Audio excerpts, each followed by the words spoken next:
Hello बच्चों, ये है क्लास फिफ्थ का हिंदी का लेसन 1 यानी पाठ 1। इस पाठ का नाम है राख की रस्सी। अब पहले मैं पढ़ूंगी इस लेसन को, फिर उसके बाद आपसे बच्चे अपनी बुक में से इस लेसन को पढ़ेंगे। लोनपो गार तिब्बत के 32वें राजा सोनगव सेन गाम्पो के मंत्री थे।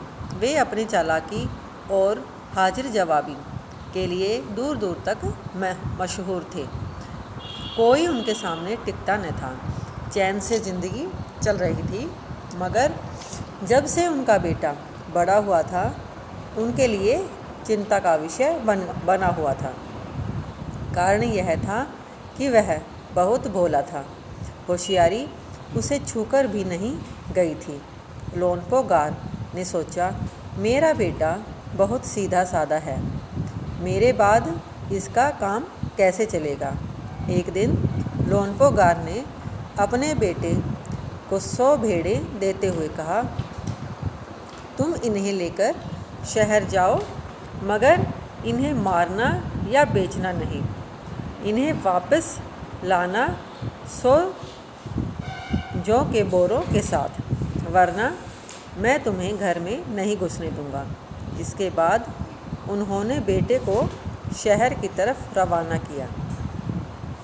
लोनपो गार का बेटा शहर पहुंच गया, मगर इतने बोरे जौ खरीदने के लिए उसके पास रुपए ही कहाँ थे।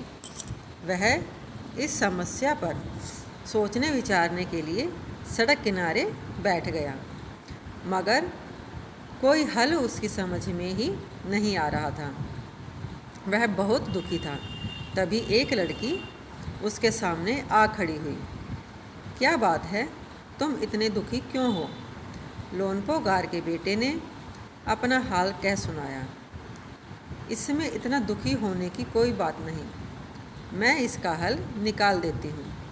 इतना कहकर लड़की ने भेड़ों के बाल उतारे और उन्हें बाजार में बेच दिया। जो रुपए मिले उनसे जौ के 100 बोरे खरीदकर उसे घर वापस भेज दिया। लोनपो गार के बेटे को लगा कि उसके पिता बहुत खुश होंगे, मगर उसकी आपबीती पर उन्होंने ध्यान नहीं दिया। वे उठकर कमरे से बाहर चले गए। दूसरे दिन उन्होंने अपने बेटे को बुलाकर कहा, पिछली बार भेड़ों के बाल उतारकर बेचना मुझे जरा भी पसंद नहीं आया। अब तुम दोबारा उन्हीं भेड़ों को लेकर जाओ, उनके साथ जौ के 100 बोरे लेकर ही लौटना। एक बार फिर निराश लोनपो गार का बेटा शहर में उसी जगह जा बैठा। न जाने क्यों उसे यकीन था कि वह लड़की उसकी मदद के लिए ज़रूर आएगी, और हुआ भी कुछ ऐसा ही। वह लड़की आई, उससे उसने अपनी मुश्किल कह सुनाई। अब तो बिना जौ के 100 बोरों के मेरे पिता मुझे घर में नहीं घुसने देंगे। लड़की सोचकर बोली, एक तरीका है। उसने भेड़ों के सींग काट लिए, उन्हें बेचकर जो रुपए मिले उनसे 100 बोरे जौ खरीदे। बोरे लोनपो गार के बेटे को सौंपकर लड़की ने उसे घर भेज दिया। भेड़ें और जौ के बोरे पिता के हवाले करते हुए लोनपो गार का बेटा खुश था।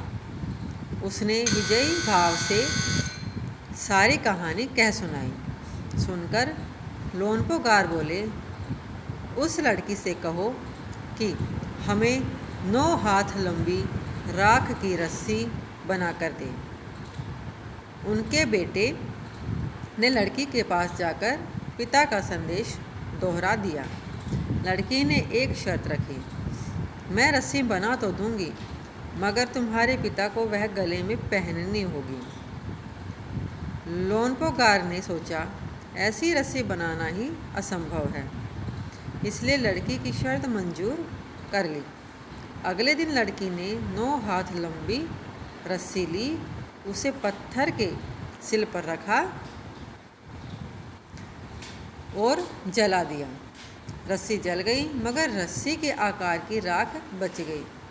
उसे वह सिल समेत लोनपोगार के पास ले गई और उसे पहनने के लिए कहा। लोनपोगार रस्सी देखकर चकित रह गए। वे जानते थे कि राख की रस्सी को गले में पहनना तो दूर, उठाना भी मुश्किल है। हाथ लगाते ही वह टूट जाएगी। लड़की की समझदारी के सामने उनकी अपनी चालाकी धरी रह गई। बिना वक्त गंवाए लोनपोगार ने अपने बेटे की शादी का प्रस्ताव लड़की के सामने रख दिया। धूमधाम से उन दोनों की शादी हो गई। तो बच्चों, ये था आज का लेसन हिंदी का। आप इस लेसन को पढ़ें, फिर हम कल इसके क्वेश्चन आंसर्स करेंगे।